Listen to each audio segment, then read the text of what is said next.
स्वागत छ यस विश्लेषणमा। आज हामी सार्वजनिक नीतिको अलिकति जटिल तर एकदमै चाखलाग्दो इकोसिस्टमभित्र पस्दैछौँ।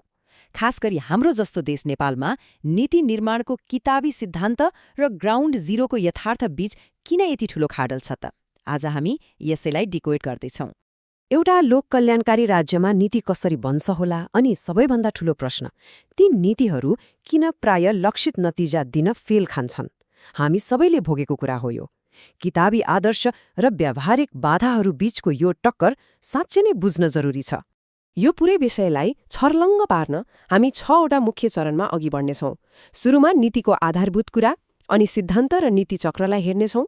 त्यसपछि केही उत्कृष्ट अन्तर्राष्ट्रिय अभ्यासहरू, हाम्रै नेपालका गम्भीर समस्याहरू र अन्त्यमा अबको बाटो के त, त्यसबारे कुरा गर्नेछौँ। ल अब सबैभन्दा पहिले नीतिको जग अर्थात् यसको फाउन्डेसनबाटै सुरु गरौँ। एकदमै सामान्य भाषामा भन्नुपर्दा सार्वजनिक नीति भनेको राज्य चलाउने रोडम्याप हो।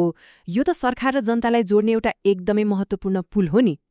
जनमतको कदर गर्दै नागरिकको भलाइका लागि सरकारले जे जति प्रतिबद्धता गर्छ र निर्णय लिन्छ ती सबै सार्वजनिक नीति हुन्।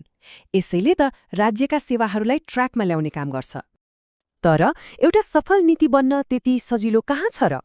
यसका लागि 3वटा कुराको पर्फेक्ट कम्बिनेसन चाहिन्छ: वैज्ञानिक प्रमाण, राजनीतिक इच्छाशक्ति र बलियो सामाजिक पूर्वाधार। यी 3वटै कुरा एकै ठाउँमा नआएसम्म कुनै पनि नीतिले काम गर्दैन। नेताहरूमा इच्छाशक्ति भएर मात्र पनि भएन, त्यसलाई वैज्ञानिक तथ्य र समाजको रियालिटीले पनि साथ दिनै पर्छ। अब अलिकति सैद्धान्तिक कुरा गरौँ। नीति निर्माणका सिद्धान्त र मोडेलहरूले कसरी काम गर्छन् त? नीति बन्ने पछाडि फरक फरक उद्देश्यहरू लुकेका हुन्छन्। हेर्नुस् है, पब्लिक चोइस थ्योरीले भन्छ नीति सामाजिक हितको लागि बन्छ, तर एलिट थ्योरीले अर्कै कुरा गर्छ। यसका अनुसार त नीति भनेको समाजका सीमित पहुँचवाला वा पावरफुल मान्छेहरूको स्वार्थको खेल मात्र हो। त्यस्तै ग्रुप थ्योरीले विभिन्न स्वार्थ समूहहरू बीचको सन्तुलनलाई हेर्छ भने सिस्टम थ्योरीले यसलाई एउटा सिस्टमेटिक प्रोसेस मान्छ। यहाँ सबैभन्दा मुख्य कुरा के हो भने नि, साँच्चै जनताको हितमा बनेको नीति कुन हो र पहुँचवालाहरूको क्याप्चरमा परेको नीति कुन हो, त्यो छुट्याउन सक्नु एकदमै क्रिटिकल छ। अब पालो पोलिसी साइकल अर्थात् नीति चक्रको। यो मेसिनले कसरी काम गर्छ त? यो चक्र मुख्य गरी 4वटा स्टेपमा घुम्छ। पहिलो, नीतिको तर्जुमा वा ड्राफ्टिङ, जहाँ नीतिको माग हुन्छ र मस्याउदा बन्छ। दोस्रो, कार्यान्वयन। तेस्रो, अनुगमन वा मोनिटरिङ। र चौथो, मूल्याङ्कन। यहाँनिर हामीले एकदमै ध्यान दिनुपर्ने कुरा के छ भने, नीतिको तर्जुमाभित्रै हुने नीति विश्लेषणको चरण नै यसको मुटु हो। यदि यही बिन्दुमा जनभावना र ग्राउन्ड रियालिटीलाई वास्ता गरिएन भने त यो पुरै चक्र नै फ्लप हुन्छ नि। यो त भयो हाम्रो कुरा, तर दुनियाँले कसरी गरिरहेको छ त? केही गजबका अन्तर्राष्ट्रिय अभ्यासहरू हेरौँ। जस्तै अमेरिकाको सन् 1970 को इन्टरगभर्नमेन्टल पर्सनल एक्टलाई नै हेरौँ न। यसले सङ्घीय, राज्य र स्थानीय तहबीच नीतिविज्ञ र कर्मचारीहरू मज्जाले आदान प्रदान गर्न सघाउँछ।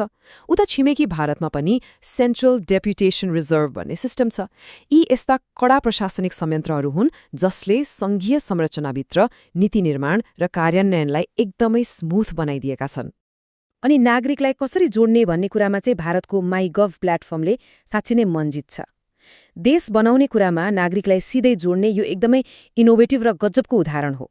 बटम अप अर्थात् तल्लो तहबाटै नागरिकलाई कसरी सहभागी गराउन सकिन्छ भन्ने कुरा यसले प्रमाणित गरिदिएको छ। सोच्नुस् त, यस्तो एउटा डिजिटल प्लेटफर्मले सरकार र आम मानिसलाई कति नजिक ल्याइदिन्छ। नीति बनाउँदा एउटा सामान्य नागरिक र ठूला विज्ञहरू बीच विचारको ओपन एक्सचेन्ज हुनु भनेको त सुशासनको लागि गेम चेन्जर नै हो नि, होइन र? तर नेपालको ग्राउन्ड रियालिटी अलि फरक छ। हाम्रा मुख्य समस्याहरू के हुन् त? नीति बन्ने बेलामै हामी कहाँ ठूला ब्लकेजहरू छन्। पहिलो त माथिबाट तल लाद्ने टप डाउन एप्रोच एकदमै हावी छ। दोस्रो, एलिट क्याप्चरिङ। सीमित पावरफुल मान्छेहरूले नीतिलाई आफ्नो मुठ्ठीमा राख्छन्। अर्कोतिर के चाहिएको छ र अहिले के छ भन्ने कुराको ग्याप एनालिसिसै हुँदैन, अनि सरोकारवालाहरूसँग त सोधिँदा पनि सोधिँदैन। यस्तो भएपछि आम मानिसको चाहना नीतिमा कसरी आओस् त? नीति बनिसकेपछि कार्यान्वयन र मूल्याङ्कनको पाटो त झनै भद्रघोल छ। हामीसँग सबै नीतिहरूलाई बाटो देखाउने एउटा मूल छाता नीति अर्थात् मेटा पोलिसी नै छैन। त्यसैले त यहाँ सस्तो लोकप्रियताको लागि मात्र नीतिहरू बन्छन्। कुनै पूर्व तयारी र बजेट बिना नै ठूला प्रोजेक्ट घोषणा गरिदिने चलन त हामीले देखेकै छौं। अनि खै त अनुगमन? न काम नाप्ने कुनै स्पष्ट केपीआई छ, न त टेक्नोलोजी र एआईको कुनै प्रयोग नै छ। हाम्रो सिस्टम यहाँनिर धेरै पछाडि परिसक्यो। समस्या त धेरै छन्, तर समाधान पनि त होला नि। अबको हाम्रो बाटो कस्तो हुनुपर्छ त? सबभन्दा पहिलो र इमर्जेन्सी आवश्यकता भनेको मेटा पोलिसीको निर्माण हो। यो भनेको एउटा यस्तो मास्टर फ्रेमवर्क हो जसले अरू सबै नीतिहरूलाई गाइड गर्छ र एउटै ट्र्याकमा ल्याउँछ।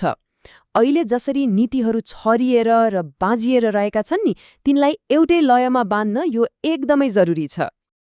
यसका अलावा हामीले केही आधुनिक तरिकाहरू अपनाउनै पर्छ, जस्तै एजेन्सिफिकेसन, अर्थात् नीति बनाउने निकाय र त्यसलाई लागू गर्ने निकाय छुट्टा छुट्टै हुनुपर्छ, जसले गर्दा स्वार्थ नबाजियोस्। अर्को, थर्ड पार्टीबाट अनुगमन गराउने हिम्मत गर्नुपर्छ। नीति बनाउँदा देशको राजनीतिक, आर्थिक र सामाजिक माहौल कस्तो छ भनेर पोस्टी मोडल अनुसार विश्लेषण गर्नुपर्छ। र सबैभन्दा ठूलो कुरा, हावाको भरमा होइन, डाटा र प्रमाणमा आधारित पोलिसी साइन्सको प्रयोगलाई बढाउनै पर्छ। अब अन्त्यमा एउटा एकदमै गम्भीर प्रश्नमा खोत्लियौं कि अहिलेका हाम्रा सार्वजनिक नीतिहरू साँच्चै नै तथ्य र नागरिकको सहभागिताबाट चलेका छन् त, कि यो अझै पनि त्यही सीमित अभिजात वर्गको शक्तिको खेल मात्रै हो? यो यस्तो प्रश्न हो जसले हामीलाई हाम्रो शासन प्रणालीको असली अनुहार र भविष्यबारे गहिरिएर सोच्न बाध्य बनाउँछ। किताबी सिद्धान्त र ग्राउन्डको यथार्थ बीचको यो खाडलपूर्ण हामीले निरन्तर प्रश्न गरिरहनुपर्छ। यसबारे अझै धेरै मन्थन हुन बाँकी नै छ।